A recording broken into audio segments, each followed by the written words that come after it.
Despite efforts to curb illegal immigration to the U.S., the number of migrants risking their lives crossing remote and treacherous terrain continues, often at a deadly cost. In southern Arizona, more than 3,000 human remains have been found over the past 2 decades. Many of them are unidentified. But one local artist has made it his mission to honor the lives of the migrants who've died in the Sonoran Desert.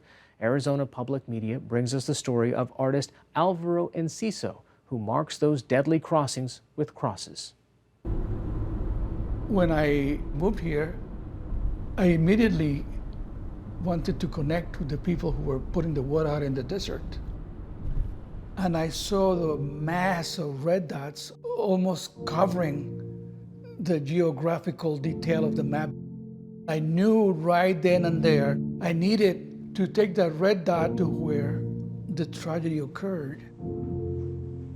Every time they collect the body, they put a GPS marking where the person was found.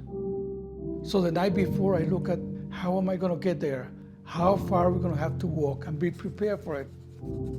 The ultimate goal is to get to the location, one way or another. We try to put 4 crosses every time we go. The red dot mark a location, and we operate in an area that is 40,000 square miles. I got an email from a woman whose brother died here. And she says, could you put a cross for my brother? When did he die, I wonder? 2013. I have a friend who's my GPS person who's able to guide us to the exact location. Well, it looks like there might be a couple of ways to connect to it, but the one I think is... Sometimes you have to find 3 miles. Roads that the map doesn't even show. Most of the migrants who died out in the desert were off the trail. They were left behind, they got lost, disoriented, and they ended up walking in circles until they ran out of water and died. It's a tragedy that has a lot of ramifications. There's a void in that family. I'm walking along with them. I'm walking the same ground. I'm feeling the same heat.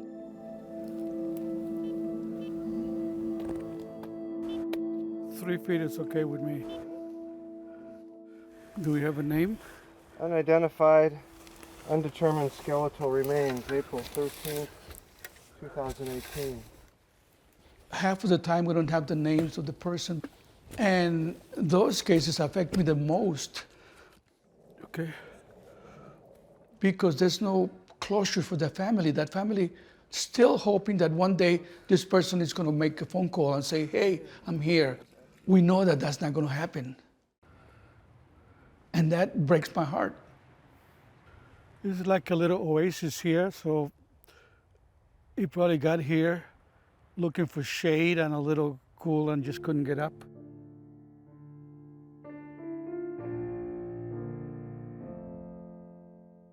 I knew that these crosses weren't going to be seen by anybody.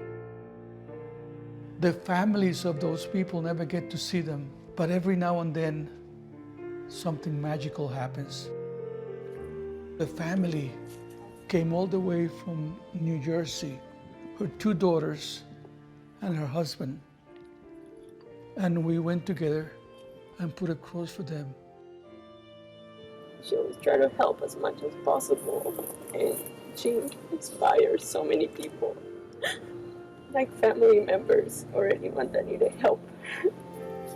I don't have enough life in me to finish it. So it's going to be an incomplete project. But I'm okay with that because little by little, the truth is coming out.